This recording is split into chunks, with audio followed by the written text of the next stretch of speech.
Subhanaka la ilma lana illa ma 'allamtana innaka antal alimul hakim. La haula wa la quwwata illa billahil aliyyil azim. Malam ini kita melanjutkan kajian kitab Ad-Durrun Nafis yang sudah memasuki pembahasan akhir.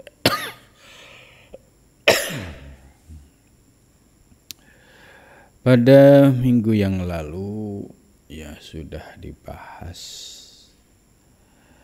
tentang bagaimana orang-orang yang telah sampai pada posisi makom hakul yakin ya. Jadi tahapan salik itu ada 3, ini secara umum ya. Yang pertama yaitu tahapan ilmu yakin. Ilmu yakin itu ibarat ngaji ilmu hakikat seperti ini, memiliki frekuensi ya, batiniahnya bisa menerima gitu. Karena ilmu ini kan ilmu unik ya, bukan seperti ilmu fikih gitu. Tapi bagi orang yang memiliki frekuensi rohani ya, itu bisa menerima. Ya, terkadang yang bisa menerima ajaran-ajaran hakikat seperti ini itu bisa jadi orang yang latar belakangnya ya ada yang dari pesantren, yang kitab kuningnya itu ngelotok ya, itu juga bisa. Ada juga yang dari kalangan awam ya, umum, bahkan dari kalangan abangan misalnya. Ketika ngaji persoalan hakikat ya, tentang hakikat wujud, hakikat alam semesta, itu batinnya bisa menerima gitu. Nah, ketika menerima tentang teori-teori ilmu hakikat ya, ini baru masuk ilmu yakin gitu. Dan memahami teori ilmu hakikat haruslah utuh, ibarat memahami konstruksi gajah itu paham betul mana bagian belalai, kepala, badan, kaki, ekor gitu. Jadi konstruksinya paham. Nah, ini baru ilmu yakin. Ketika ditanya persoalan-persoalan ilmu hakikat, misalnya tentang ibarat perumpamaan gajah tadi, ketika disuruh bahas belalainya dia paham betul, ketika suruh bahas ekornya paham betul. Ini perumpamaan orang yang secara teori ilmu dia paham atau sampai pada tingkatan ilmu yakin. Maka menjadi problem ketika dari sisi ilmu yakin ini tidak dimiliki. Ya, contoh ibaratnya tadi perumpamaan memahami gajah, ya dia tiba-tiba datang ngaji, kiainya atau ustadznya lagi membahas ekornya gajah gitu. Terus setelah itu nggak ngaji gitu. Tapi seolah-olah dia sudah paham, paham saya semua itu. Apa itu ilmu hakikat gitu ya. Apa itu gajah gitu.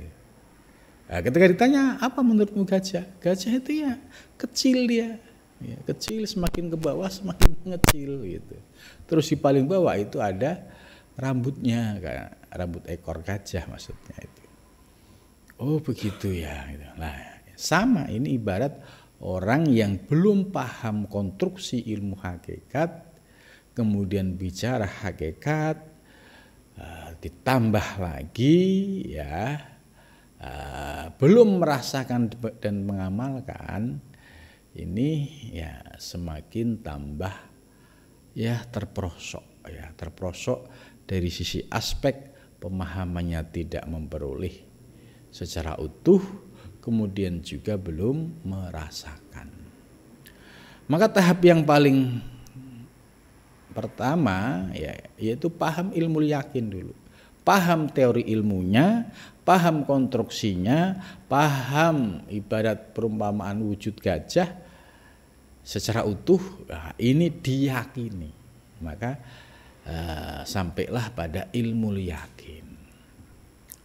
Atau kita ibaratkan kita belajar masak gudeg misalnya. Nah, masak gudeg itu ada berbagai macam unsur ya, bumbu dapurnya dan ukurannya. Nah, ketika sudah paham teorinya, oh gudeg ini dari nangka, kemudian diproses, nanti ada tambahan bumbu dapur ini. Teori ilmu tentang gudeg paham. Nah, kemudian berikutnya diuji untuk mulai memasak. Ya, dari teori yang dia pahami, ya, ukuran gudegnya, ukuran nangkanya, kemudian campuran bumbu dapurnya sampai garam dan sebagainya, itu dia sudah tahu persis. Nah, kemudian dicoba, ya, dicoba benar, ya sesuai dengan teori yang dia pahami. Nah, dalam tahap percobaan ini itu tidak bisa ujuk-ujuk mencapai pada kualitas rasa yang ideal, itu tidak bisa. Nah, maka disebut ini sebagai proses menuju ainul yakin. Itu. Pertama kali nyoba itu bikin gudeg dengan teori pergudegan yang sudah dipahami. Oh, rasanya asin gitu. Padahal sudah ngikutin teorinya. Bikin yang kedua, oh ini agak anyep misalnya. Bikin berikutnya, oh ini terlalu kemanisan gitu. Dan terus berproses. Ya, dari kesalahan-kesalahan itu, dari jatuh bangun itu, itulah seorang salik akan semakin merasakan ya dinamikanya, jatuh bangunnya, sehingga suatu saat dia bisa merasakan secara utuh itu. Jadi setelah paham teori ilmu hakikat, ya kita amalkan dikit sedikit, ya jatuh bangun gitu.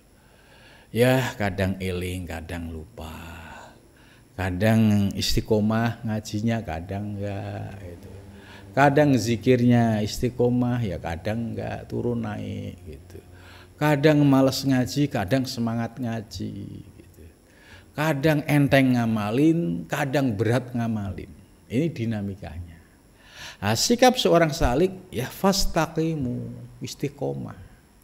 Jatuh bangun, turun naik, istiqomah. Karena dari proses jatuh bangun ini seorang salik akan merasakan yaitu proses yang disebut ainul yakin.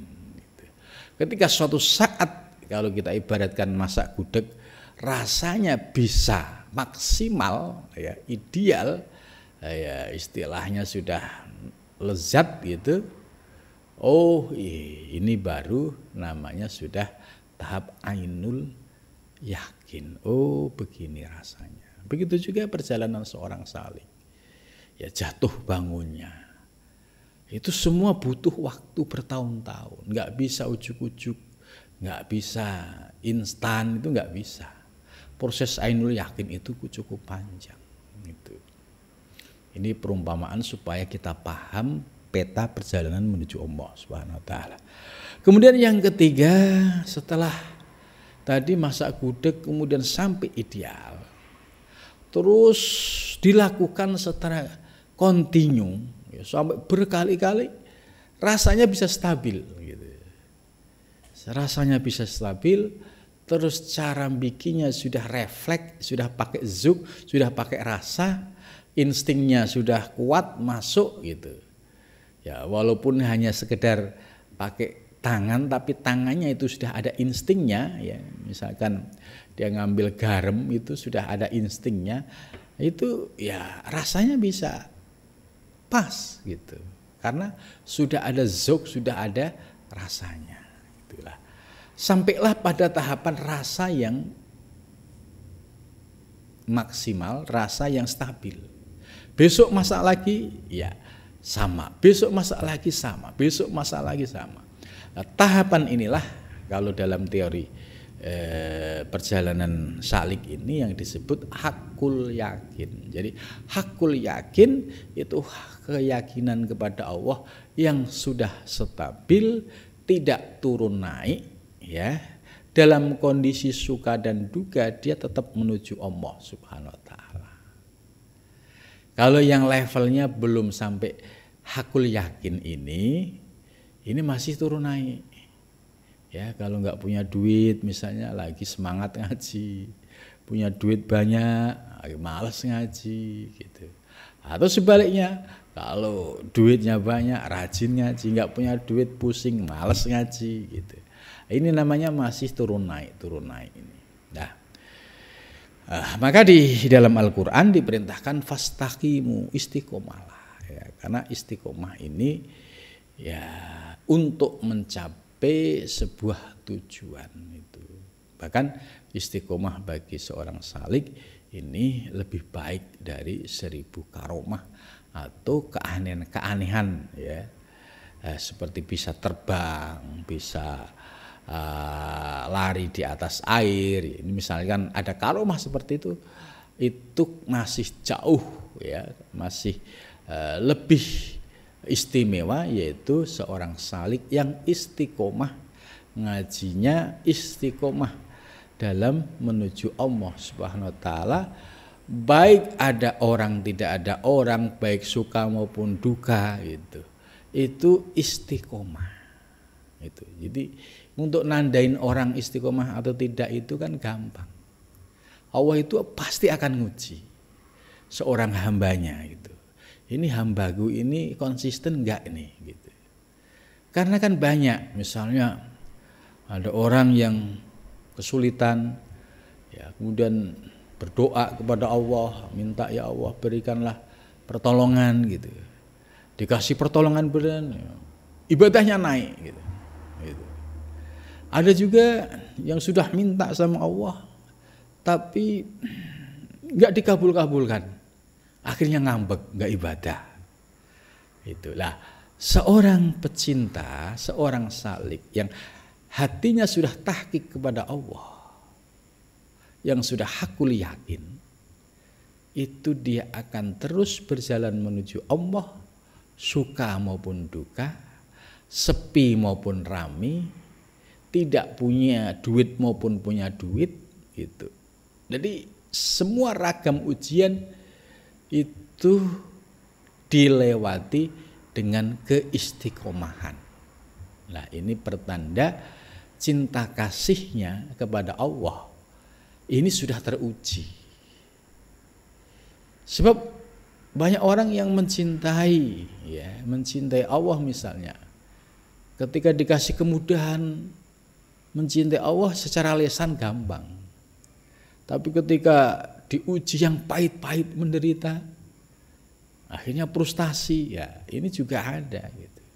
Tapi ketika orang diuji keistiqomahannya, diuji ya untuk berbakti, untuk khidmah, dalam kondisi suka dan duka tetap istiqomah, ini yang istimewa di hadapan Allah Subhanahu wa ta'ala.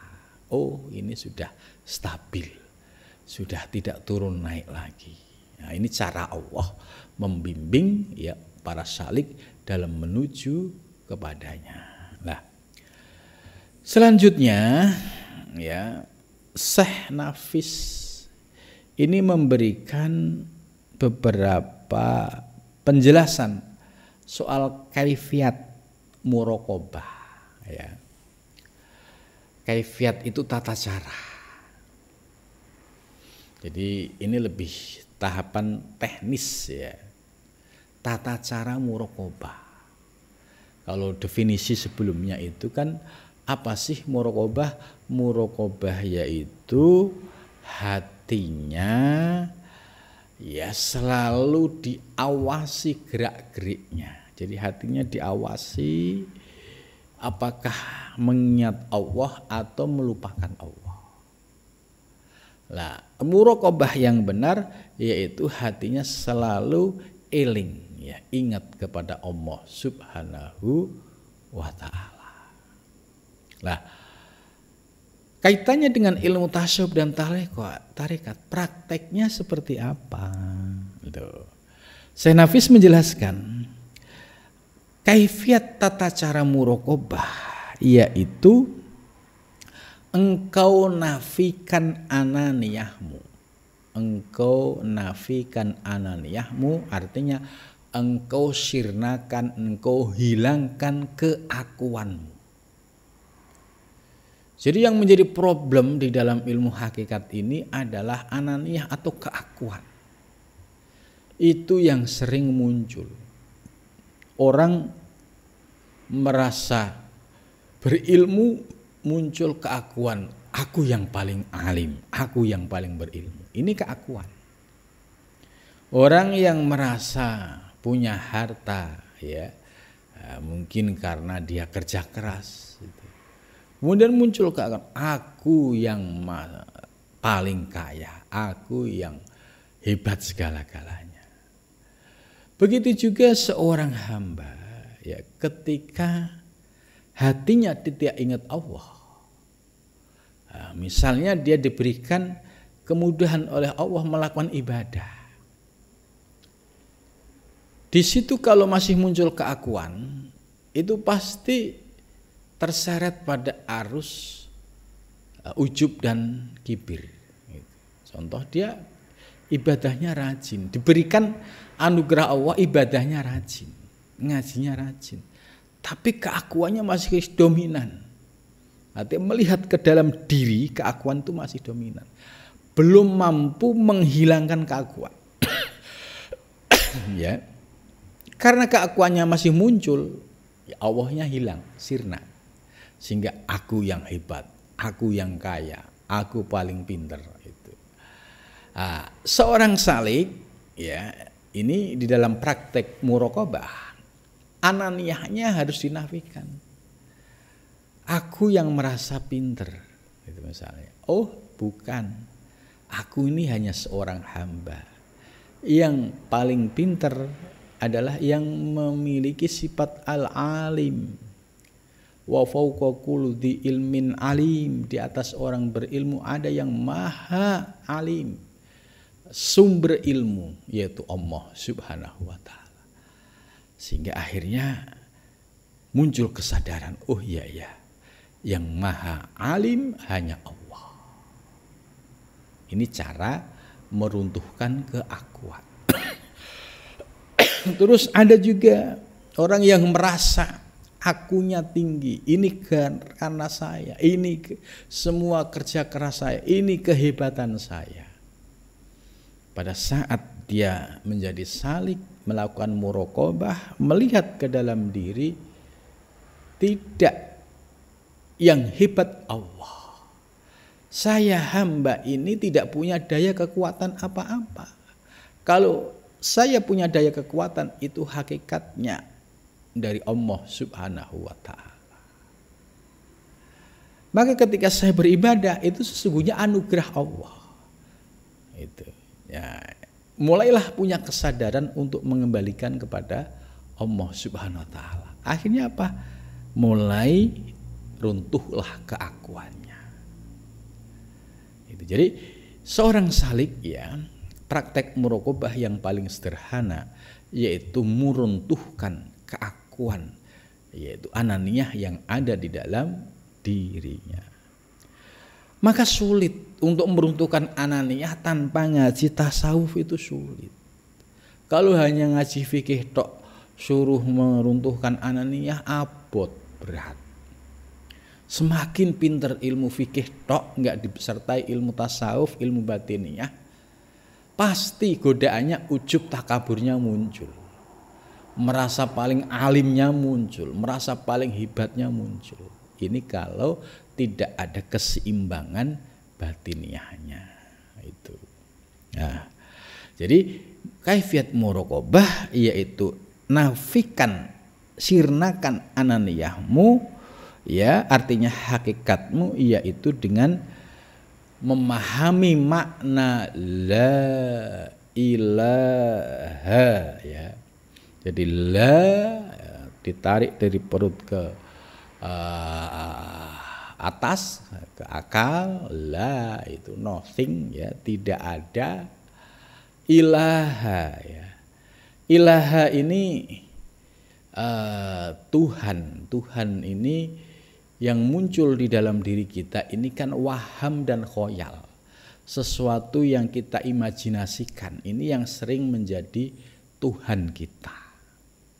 Ya, contoh tadi, ya, banyak orang yang menyembah keakuannya, merasa hebat. Orang yang menyembah hartanya karena merasa hartanya itu hasil kerja kerasnya, merasa segala-galanya itu. Nah, ini yang perlu dinafikan, perlu dihilangkan, perlu sirnakan. La ilaha, bahwa tidak ada daya dan kekuatan, ya, di dalam diri hamba itu. Jadi disirnakan semua rasa punya daya, punya kekuatan, ya, dizerokan. Illallah diisbatkan, ya, ilah itu istisna, Allah itu mustasna. Sehingga illallah diisbatkan, dinafikan, dihilangkan, dikosongkan, kemudian diisbatkan, diisi illallah, kecuali Allah. Tidak ada daya dan kekuatan kecuali Allah. Ini makna dari la ilaha illallah yang digali makna-makna kedalamannya. Kalau secara umum kan la ilaha illallah itu kan tidak ada Tuhan selain Allah itu. Tapi bagi para salik dipahami maknanya. Oh iya, ternyata la ilaha itu tidak ada daya dan kekuatan di dalam diri saya, itulah. Apalah ilmu saya, apalah kekuatan saya, apakah ganteng saya, apakah kerjaan, semua nggak ada. Karena semua milik Allah, nggak ada milik kita.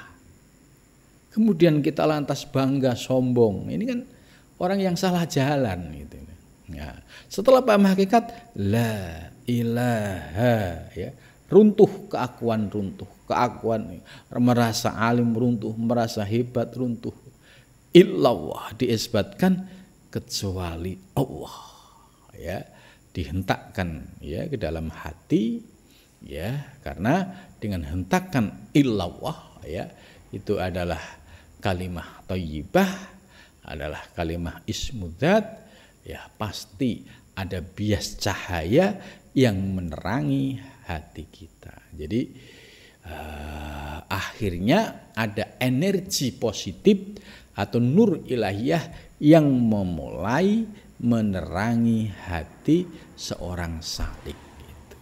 Jadi la ilaha illallahnya itu yang ada maknanya, bukan la ilaha illallah sekedar nama gitu, sekedar ucapan lesan.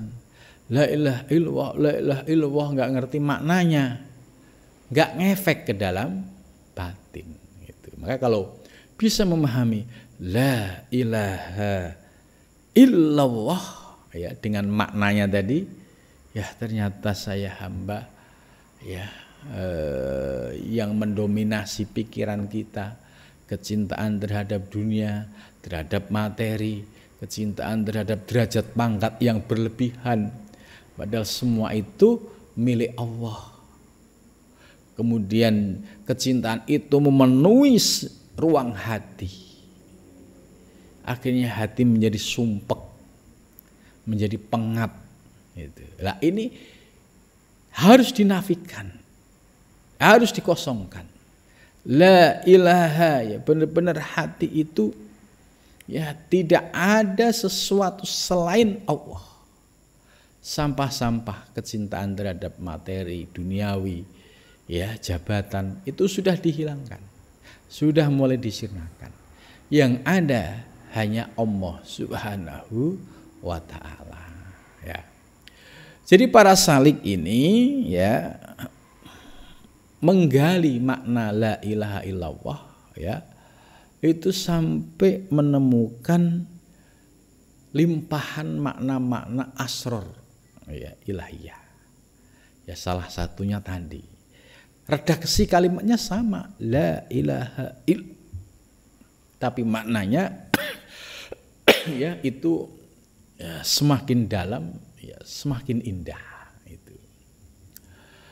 Kemudian la ilaha illallah kalau dikaitkan ya dengan diri kita, ya, ya terutama dengan 7 sifat ma'ani, ya. Seperti kita ini hamba makhluk, ya, kita bisa hidup ya karena ada ruh, dan ruh itu min amri Rabbi. Kemudian kita urai, ya, seperti kita ini kayak punya kekuatan, ya. Contoh hakikat kekuatan yang ada di dalam diri kita. Kalau kita lihat ke dalam diri, kekuatan yang muncul di dalam seorang hamba, ya hakikatnya dari Allah. Kok bisa? Ya dia bisa bergerak, bisa melangkah, bisa berpikir, bisa punya inovasi, punya kreasi, ada ruh, dan ruh itu milik Allah. Itu. Maka ketika ada kudroh kuasa, ya, kudroh ini sifat milik Allah, nyata di dalam diri kita. Kemudian kita sadari, oh iya, sebenarnya kudroh yang ada di dalam diri saya itu yang milik Allah. La kudrota illallah. Oh iya ya, ternyata tidak ada kuasa di dalam diri kita ya kecuali dengan Allah. Contoh kuasa apa? Manusia kuasa makan, kuasa melek, kuasa tidur. Itu semua siapa yang memberikan? Kan Allah itu. Maka ketika punya kuasa dengan menggali makna la ilaha illallah, akhirnya ketemu la qudrata illallah, tidak ada kuasa selain Allah. Berarti kita ini hamba yang lemah itu.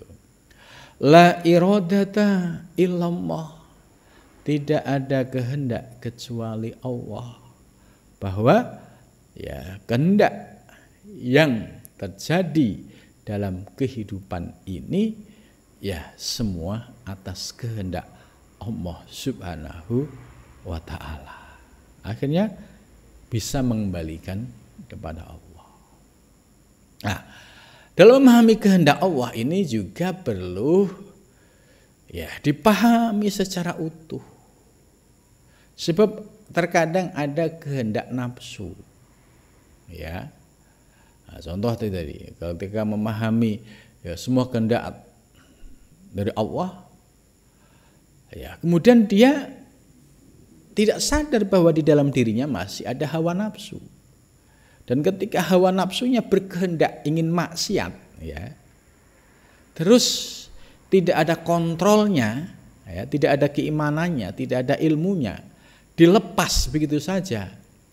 Akhirnya, wah saya maksiat ini kan atas kehendak Allah juga. Lah ini yang salah kaprah, ini yang tidak dibenarkan. Karena di situ masih ada hawa nafsu, dan hawa nafsu ini ketika berkehendak ya harus dilawan. Qad aflaha man tazakka wa dzakara isma rabbih fasalla. Qad aflaha man zakkaha wa qad khaba man dassaha. Jadi harus dilawan. Nah, ini perlu ilmu yang utuh ini. Ya. Kemudian selanjutnya la qudrata illallah, la iradata illallah, la sam'a, mendengar. Kita bisa mendengar. Apakah yang mendengar itu telinga kita? Ya. Ya, telinga ini sebagai ya wadah sarana. Tapi kalau telinga kita nggak ada ruhnya, apa bisa mendengar? Itu. Berarti ketika kita bisa mendengar, karena ada ruh, dan ruh itu min amri Rabbi. Ya. Akhirnya sadar, oh iya ya, mendengar. Kita bisa mendengar pun ini anugerah Allah. Itu. Nah, begitu juga la basoro, la sam'a, la basoro, penglihatan. Apakah yang bisa melihat itu kornea mata? Tidak juga. Buktinya ketika ada orang meninggal, matanya dibuka-buka nggak bisa melihat. Nah, pada saat kita bisa melihat, oh iya ya, muncul kesadaran, ya bisa melihat karena ada ruh, dan ruh itu min amri Rabbi. Itu akhirnya la qudrata illallah, la ilma illallah. Begitu juga ilmu, la ilma illallah, tidak ada ilmu kecuali. La hayat, bahkan tidak ada hidup kecuali Allah. Kita bisa hidup ya karena ada ruh, dan ruh min amri Rabbi. Lah, setelah paham tentang hakikat 7 sifat ma'ani ini yang kita jadikan alat untuk melihat ke dalam diri, oh muncul kesadaran bahwa diri kita sesungguhnya la haula wala quwata, tidak ada daya, wala quwata, dan tidak ada kekuatan, illa billah, kecuali dengan Allah subhanahu wa ta'ala. Inilah yang disebut tata cara muraqabah. Itu. Kemudian selanjutnya ya, jadi mengeksplorasi ya makna la ilaha illallah bagi para salik itu ya harus dilakukan gitu. Jadi tetap zikirnya nafi isbat ya, yang keluar dari lisannya la ilaha illallah. Karena zikir la ilaha illallah ini zikirnya para nabi. Afdalu ma qultu ana wa nabiyuna, ini sabda Nabi. Sebaik-baik zikir yang aku ucapkan dan para nabi terdahulu adalah la ilaha illallah. Lah, dari la ilaha illallah ini kita gali maknanya. Nah, seperti tadi ya, muraqabah, bagaimana bisa meruntuhkan keakuan. Oh, ternyata harus menafikan ananiyah kita. Ya, kemudian mengisbatkan Allah subhanahu wa ta'ala. Ya. Kemudian selanjutnya ya, musyahadah itu yaitu melihat di dalam sir ya. Jadi ini harus dipahami. Musyahadah itu melihat di dalam sir. Sir itu rahasia di dalam batin kita. Melihat di dalam sir itu. Artinya lesannya tidak terucap. Itu.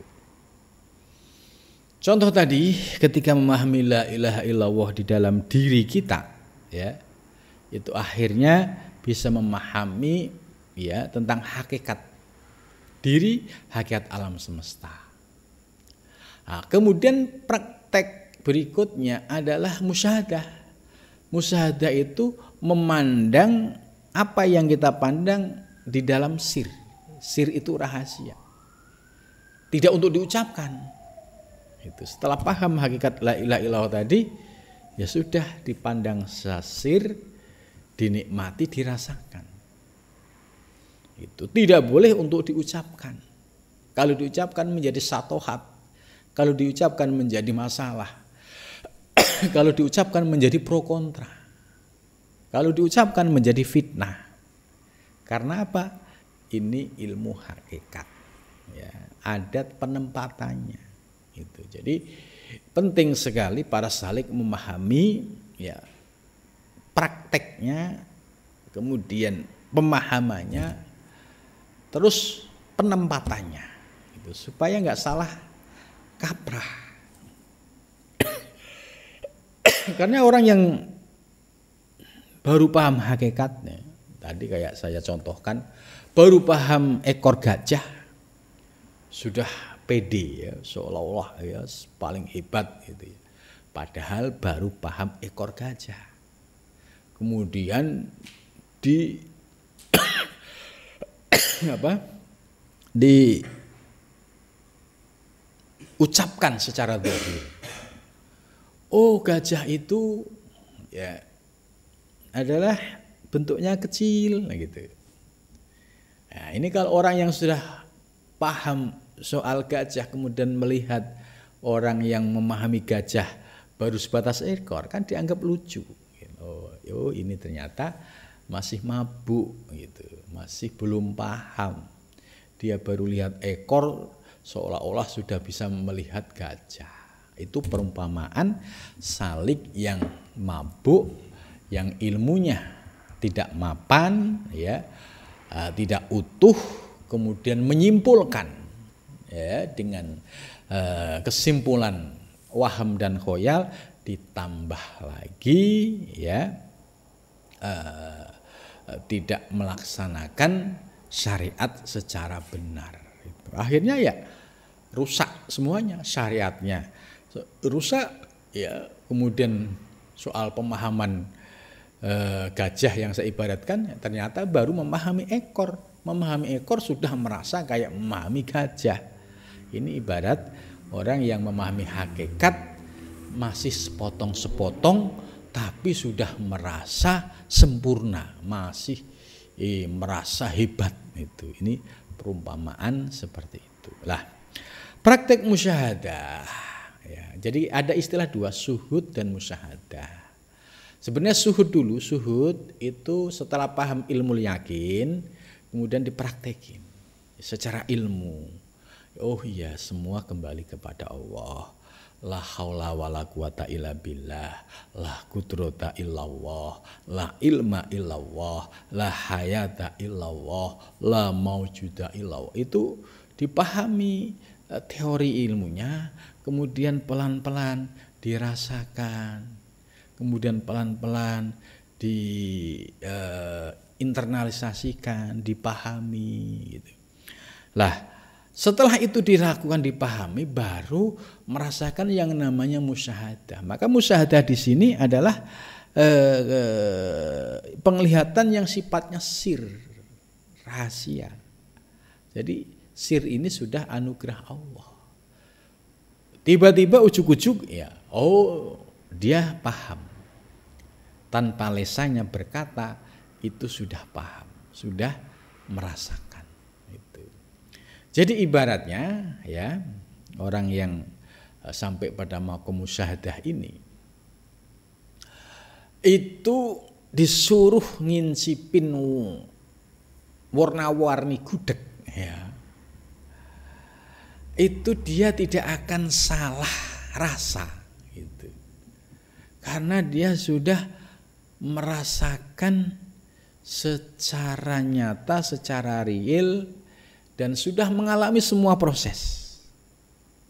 Maka akhirnya dia bisa memilah rasa. Oh, misalnya ada orang bikin gudeg, dia sudah senior, sudah ahli. Suruh ngerasain, oh ini ahli gitu. Itu.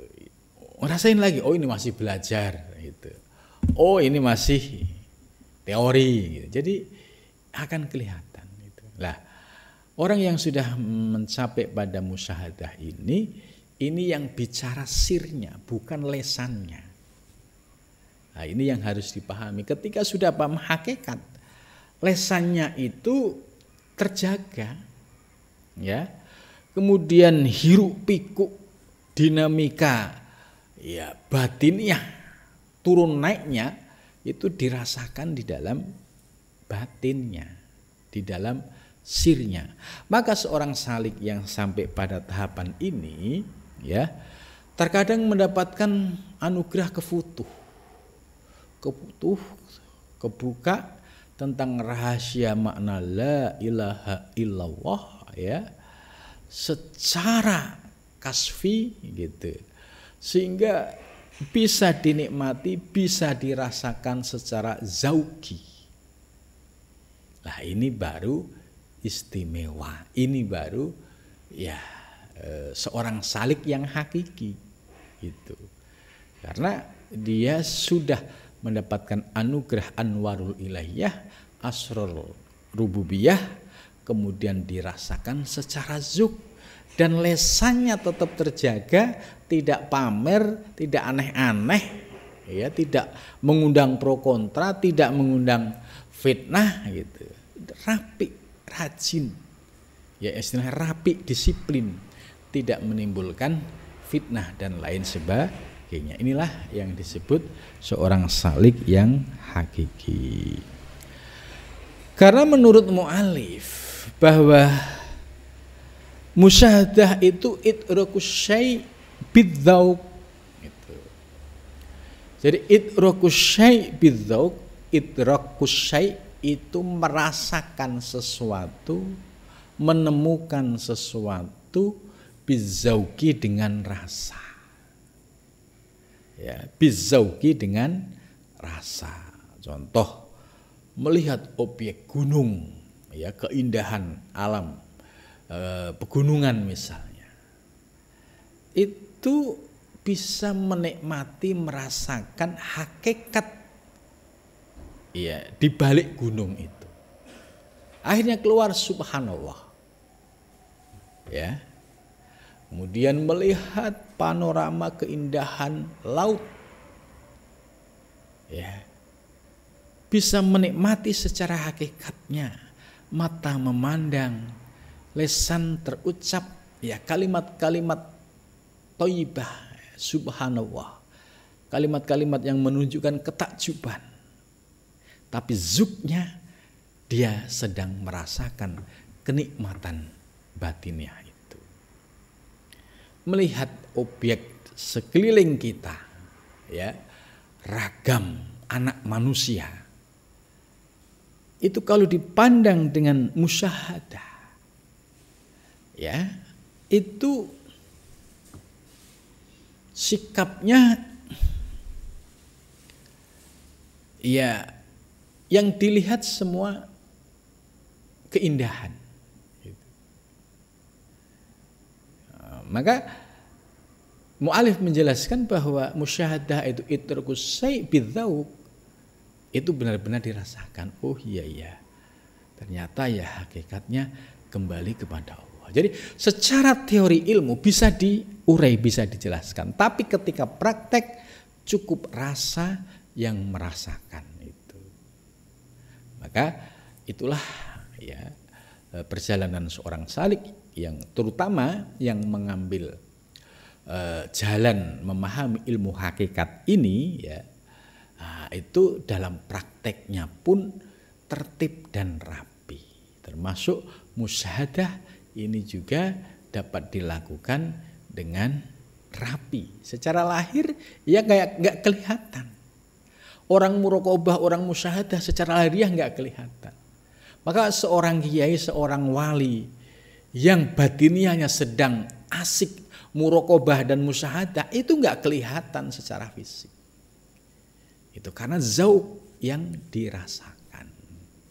Jadi tidak bisa juga ditandain, oh kalau lagi musyahadah ya, dengan ekspresi ya dia sedang kusuk megang tasbih, tidak harus begitu gitu.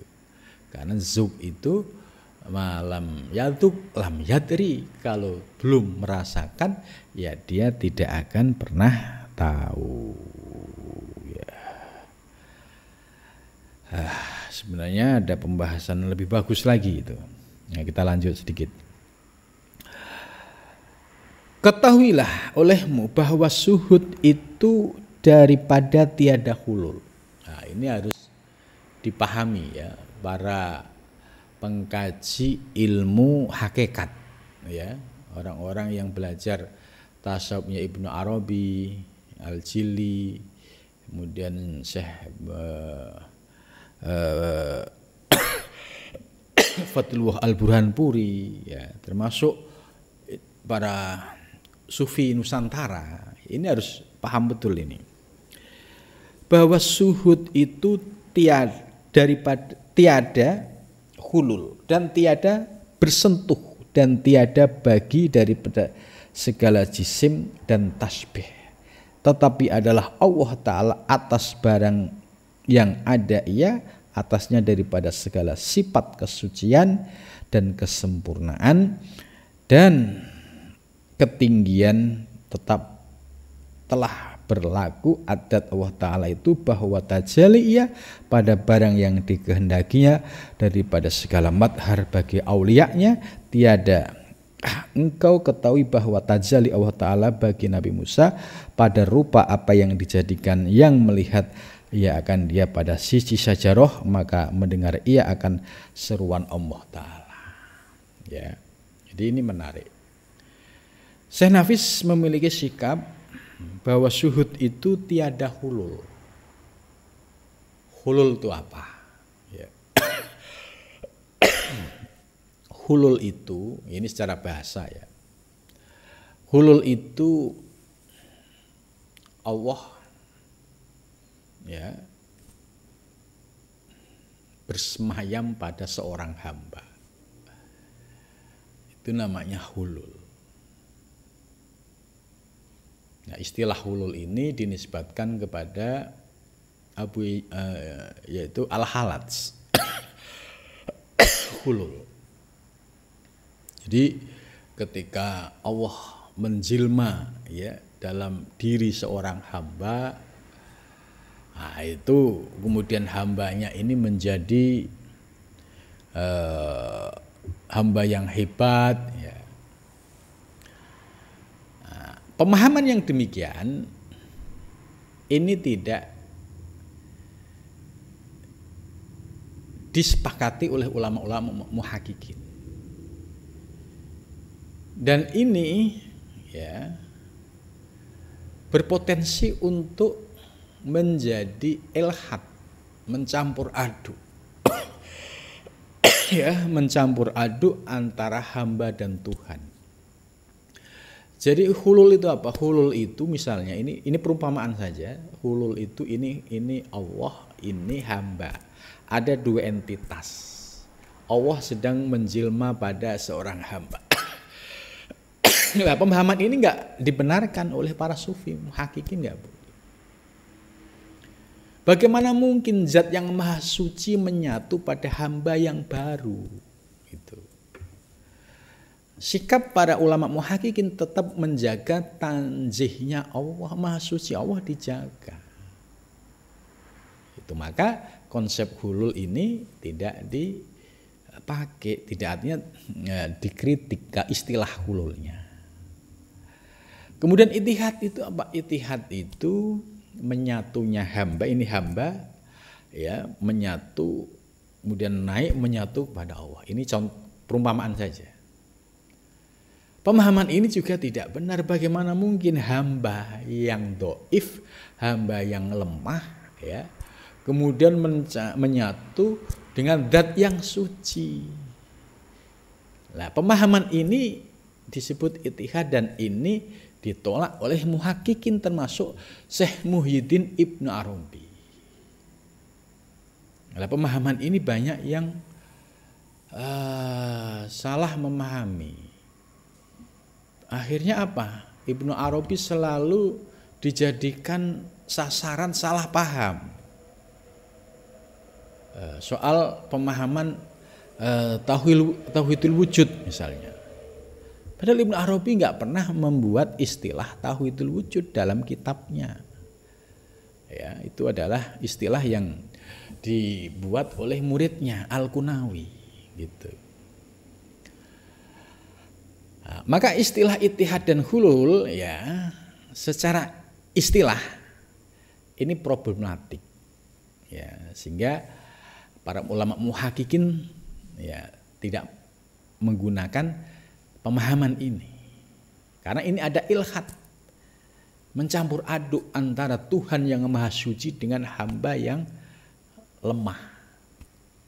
Bagaimana mungkin dua entitas suci dan lemah ini menyatu?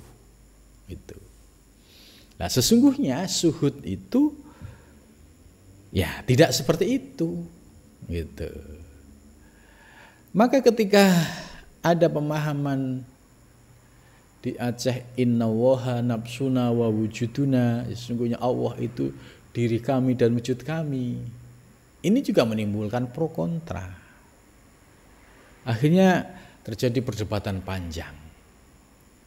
Kalimat ini berpotensi ilhad, mencampur aduk.